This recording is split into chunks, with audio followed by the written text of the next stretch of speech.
আর 2 মাস পর কোরবানি ঈদ গরু কিনুম না রে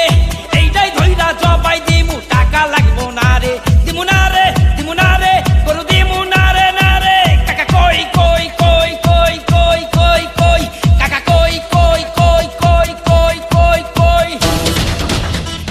চাচা সর্বনাশ হয়ে গেছে মাছ ধরে আমাকে গরু লয়ে গেছে জবাই করে খাইবো কি কইলি